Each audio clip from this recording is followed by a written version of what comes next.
What's going on, everybody? It's Stas here. So the stock market was all over the place today, guys. S&P 500 down 38 points, down 1.1%. The Dow Jones down over 500 points, down 1.8%. And the Nasdaq somehow pulled a green day up 43 points, up 0.4%. But the Russell, the small cap index, got hit the hardest, down 51 points, over 3.3% in the red. And in this video, we're going to be talking more about the stock market, breaking down some technicals, going over the top stocks that I'm looking to buy as we're getting into the rest of this month of September here in 2020. And I also want to share with you guys what I've been doing. What stocks am I in right now? What moves did I make today? And I also want to share where my head is at right now. What's my mentality looking like as the market is very volatile, we're selling off, and we very well could sell off even further. So if you guys find value, as always, hit that like button for me, subscribe to the channel, and also check out all the free links down below if you want to join our Strive Smart Discord chat, Strive Smart Facebook group, and if you want one free stock from Webull valued up to $1,600, you can also claim that down below with a simple deposit of $100. And by the way, guys, that is an affiliate link, so if you do use it, just know I do get a free stock as well, and I really do appreciate you guys if you do use that link, because it does help me and support the channel directly. And again, that means a lot to me, guys. So let's get into it. Today, again, it was very choppy, and it's been choppy in the stock market for the whole month of September. So this is it's really nothing new at this point. And if we take a look exactly where the S&P ended up trading at today, it went pretty much exactly how we talked about in yesterday's video, right? We talked about how if the S&P 500 were to gap below 3280, the next big level that it could go to, and you guys can see it did exactly that, was around 3220. Did we not call this out yesterday, guys? We called this out to a T. And I was telling you guys, if 3280 breaks, and you can see it here on the 4-hour chart, watch out for the next gap down to fill, which would be from 3280, which again, we broke that, down to about 3220, which was the high from back in the beginning of June. So you guys can see it played out perfectly, right? Beautiful technical play here on the S&P. And if we zoom in a bit on this hourly chart again, you can see it for yourselves. Even on this 5-day, 5-minute, we gapped down, we held 3220 like clockwork, and you can see it even better on the intraday chart. We double bottomed there, rallied, pulled back down midday at about 1 p.m. here on the East Coast. We held around 3230, which was good. We rallied back up. Then we pulled down again roughly about an hour before the market closed. We retested 3230, and then the S&P was able to launch off from there, closing on a very strong green note, right? From 3230 all the way up to about 3280. It rallied about 1.3% heading into the close. And where did it close, guys? Right under that big resistance at 3280, putting it at a pretty interesting spot for tomorrow, because listen to this, guys, if we end up breaking out of 3280 to the upside, that means in the short term we could see a little bit of a rally here on the S&P, maybe from 3280 back up into the 3300 territory, maybe mid 3,300 levels, right around 3,330 to maybe 3,350. That's where I think we could be going here on the upside. And then at that point, we might test that big resistance at 3,330, that 50 SMA here on the 1-hour chart as well. And if we end up getting rejected here, that could simply be the continuation of the downtrend. And again, that's likely in my opinion, right? Not saying that we're going to crash and continue going down, but I think that we're going to remain volatile. It's going to be choppy, right? And it's going to be zigzagging pretty much. That's kind of how I think the markets are going to be over these next couple of weeks, heading into the election here in the United States and in anticipation of the next stimulus package, whenever that does end up happening. So to me, it's not too far-fetched for the S&P to rally a bit and then to sell off again, rally a bit again from there, sell off a bit more again, because we're in that choppy phase. There's some uncertainty and volatility's kicking up. I mean, take a look here at the VIX, guys, up 2 22 points today, up about 7%, closed at about 27, but earlier in the day, it was over 30 to about 31, and that goes to show how volatile we are, as the VIX is the volatility index, and it's also known as the fear gauge, right? If it's going higher, there's more fear in the market, more uncertainty, and the crazy thing is, guys, on this intraday chart, you can see the S&P was a lot lower earlier, so we were down close to 2.5%, almost 3% on the S&P at the lowest point, and we'll see the Nasdaq, the Dow, they were pretty bad as well. So going over here to the Dow Jones, down 500 points, but at its lowest point, it was down almost 1,000 on the day. We hit 26,700 from Friday's close. That was down about 950 points, down about 3.5%, which is insane, guys. Well, considering the sell-offs that we saw in March, and well, most of it was in March, right? Considering those sell-offs, hey, maybe it's not that insane, but in traditional stock market, day to day, 3% is a pretty big swing. So we saw that swing on the Dow, and if we open up this 4-hour chart, you guys can see we filled the gap to a level that we talked about yesterday, right around $27,000. We talked about how if 27,500 were to break, which we held that last week, guys, take a look here on the 10-day, 30-minute. I said if we break 27,500, we're likely to gap down to 27,000. We did that. And I also said we're likely, if we break 27,000, we're likely to gap down to the mid $26,000 level. And we pretty much did that as well today. Again, as the Dow was down about 1,000 points. So we saw two levels of supports break, which is not good for the bulls, obviously.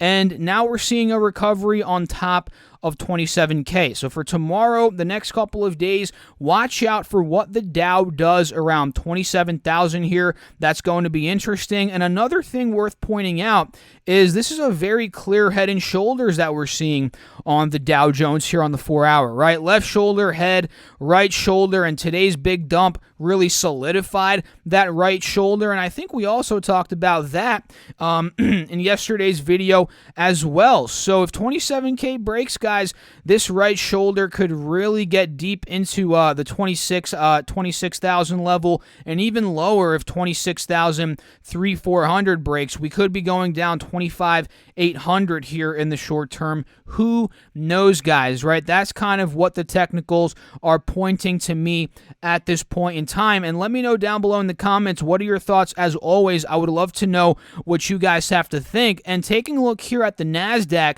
again, the Nasdaq actually had a green day. You guys can see we ended up holding 10,700 on the dot. We also talked about that yesterday, and I said if 11,000 breaks, watch out for that move to 10,700, right? And obviously on Friday, 11,000 broke. We had a bad red day, and that lower low, that downtrend, that pattern continued today. We hit a low on Friday at about 10,780. Today's low is at about 10,600. So in all honesty, guys, the downtrend on all of these indexes, in the short term at least, is still intact, right? We're still trending under main moving averages, and the Nasdaq at this point is under a big level of resistance, right around that 50 SMA on this hourly chart, this green line that you guys are seeing, and 11,000. So if this gets, rejected at about 11,000, we might be going back down to test the lows from today at about 10,600. If that breaks, we might hit that lower low, right, and continue the downtrend. So at this point, I don't think we're out of the woodworks quite yet. I think there could be more selling, and the technicals back that. Despite this little rally that we saw today, guys, this could very well be a bull trap, right? We've talked about bull traps here on the channel where we see rallies in the market that sucker in a lot of buyers, but ultimately the trend to the downside continues. Hence why it's called a bull trap, because the bulls buy in, they get trapped as the stocks, as the indexes go lower. So at this point, this could be setting up as one today.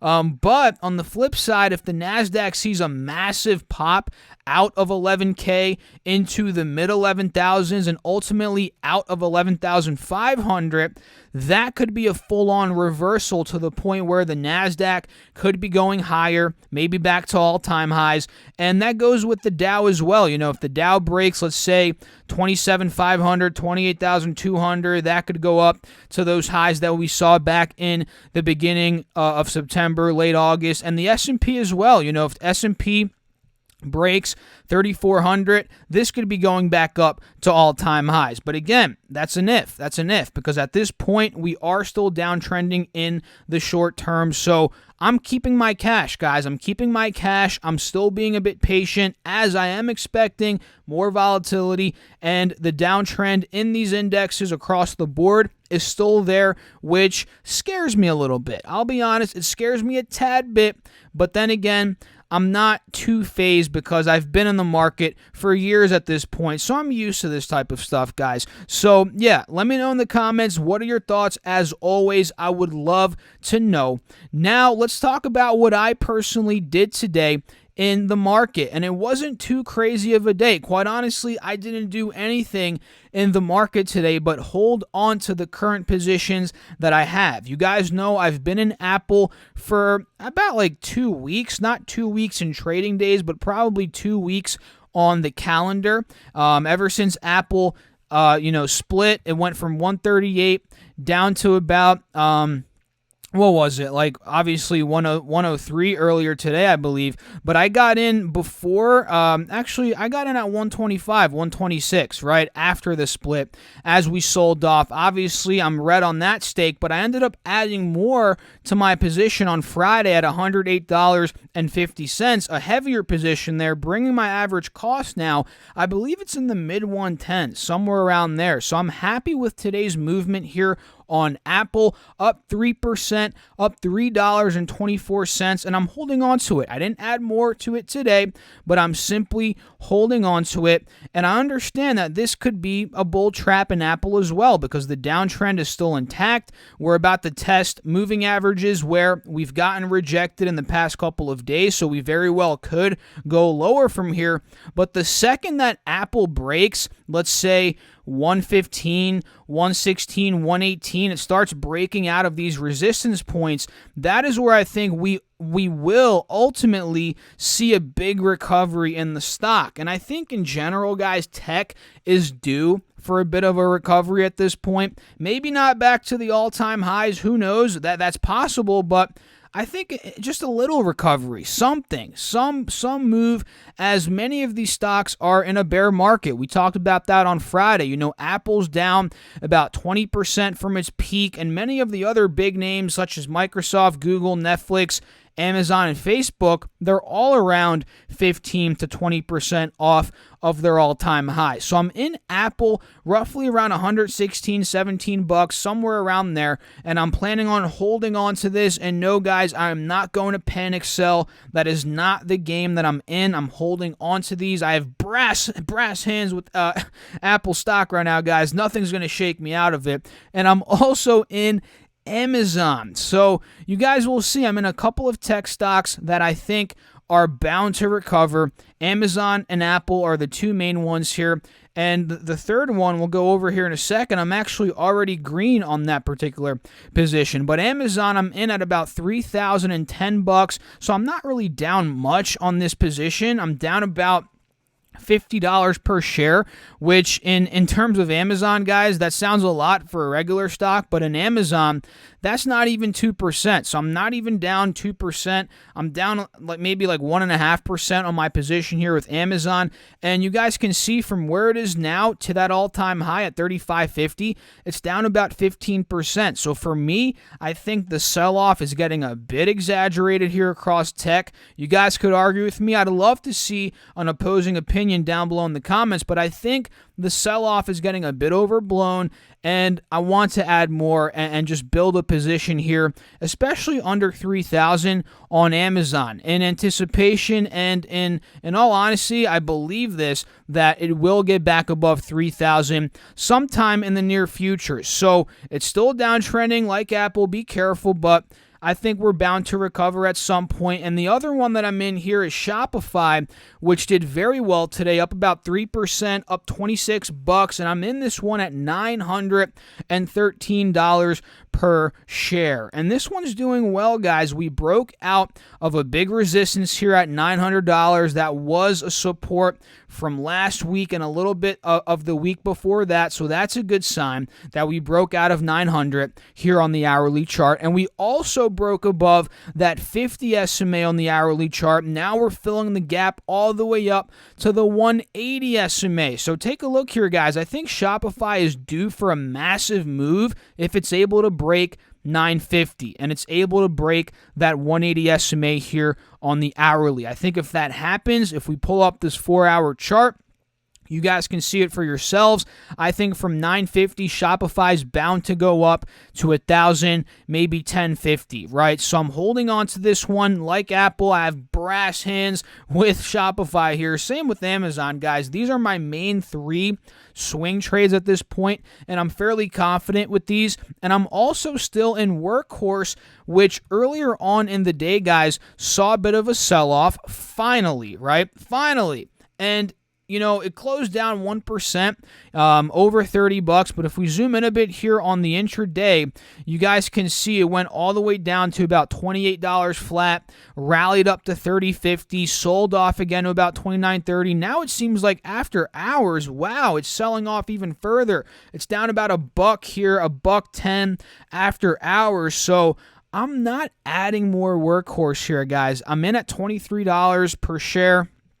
And quite honestly, we're seeing a bit of selling pressure, and we could be going lower, maybe $27, $26, $25, and I would love to see it go lower because I'd just add more to it. I'd just buy more of it, to be honest. So I'm just holding on, $23. We close at about $30. It's looking strong, and again, I'm looking to add more here potentially on the pull down. And IPOB, guys, IPOB is another one that I'm in right now. Pretty small position, only 100 shares in this one, but I'm in at 1610, and this is more of a long-term position, not really a swing trade. I kind of want to build this out as I do have a lot of belief in Opendoor moving forward in the future. I also have a ton of belief in Chamath Palihapitiya. I'm invested in Virgin Galactic, which he also brought to public markets via a SPAC about a year and a half ago. So I love this guy.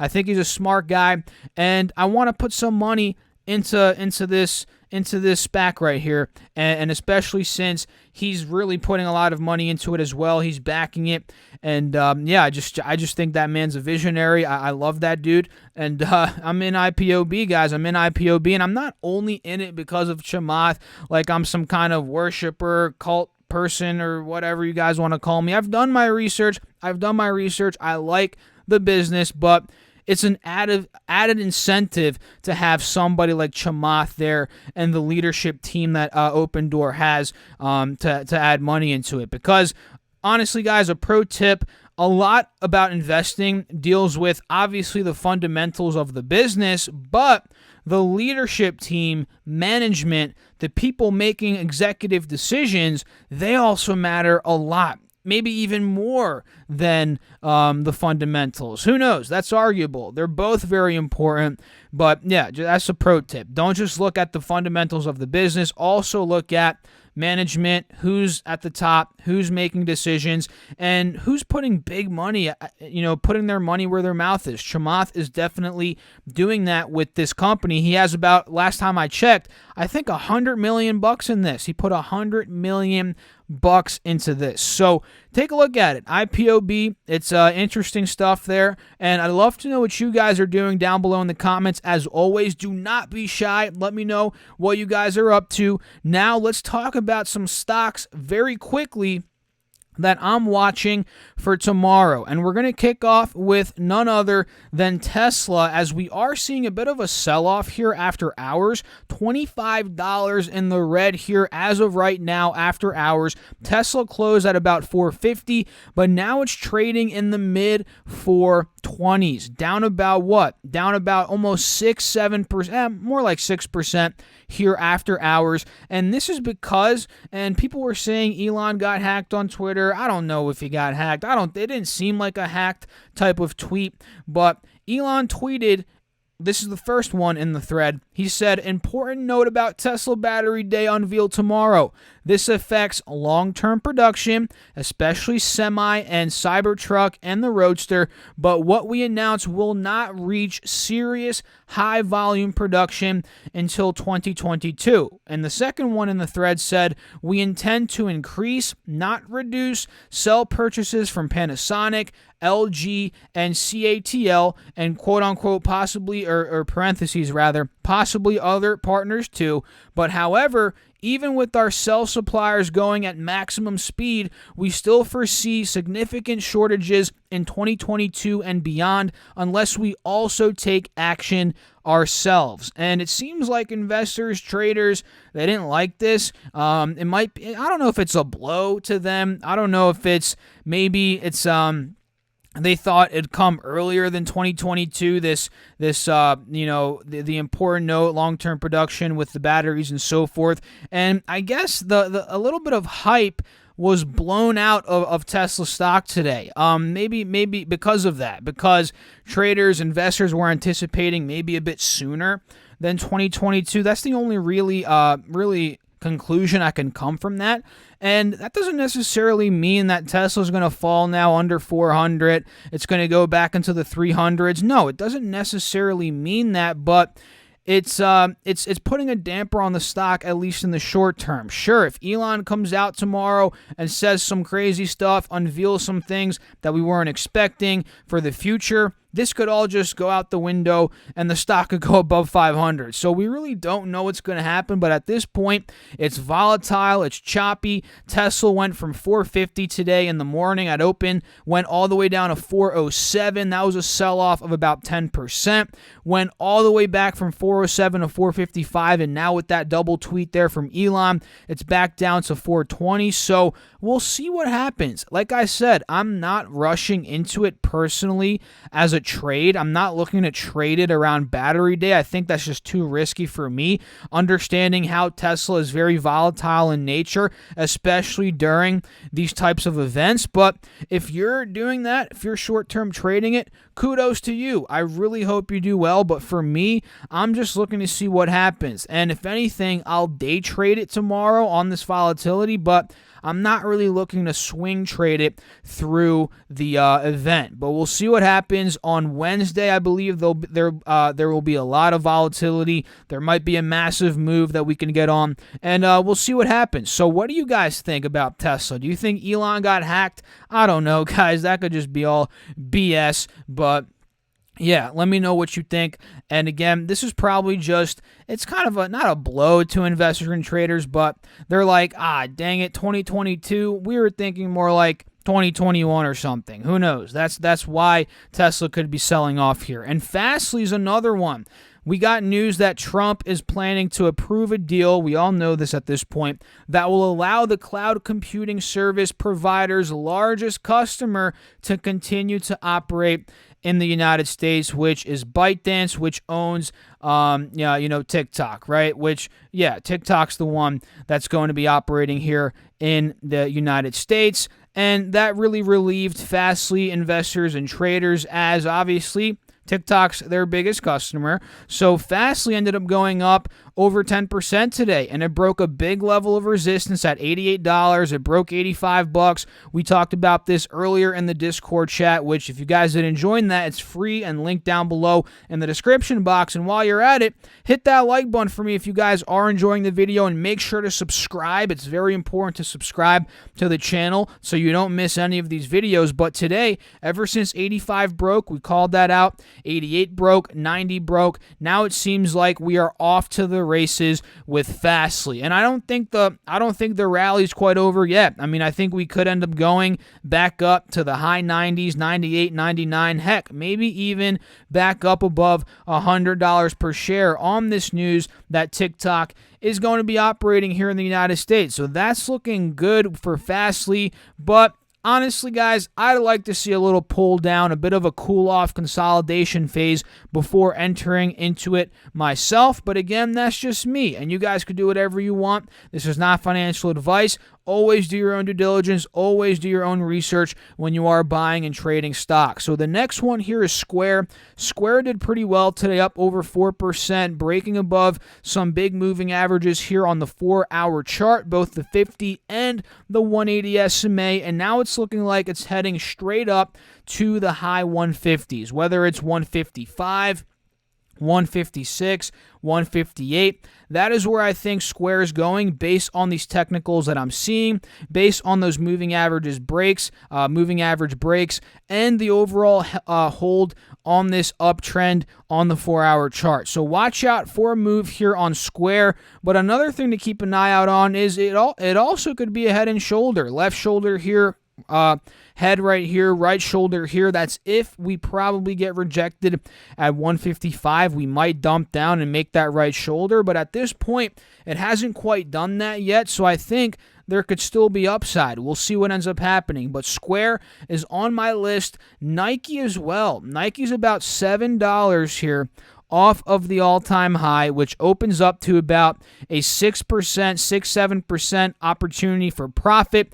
It seems like with today's action, although we were down about 1%, it seems like we're still holding that 110, 112 level of support that we held back in the beginning of September before rallying all the way to that high at $120. So I think if Nike's able to hold 112, 113, 115, I think we could end up going back up to $120 per share. And DPHC is another one here. We talked about this, guys, up 8.2%. And I mentioned how if $30 breaks, guys, this could be rallying and exploding. We could see a lot of volume, a lot of momentum, and it seems like that's what we got. And let me extend this to the right so you guys can see what I'm talking about. I mean, this morning we were at 28. We popped that $30, got rejected, sold off again. But once we hit 30 and took out that $30 resistance, like I said, guys, we saw a massive momentum shift from 30 to 31.50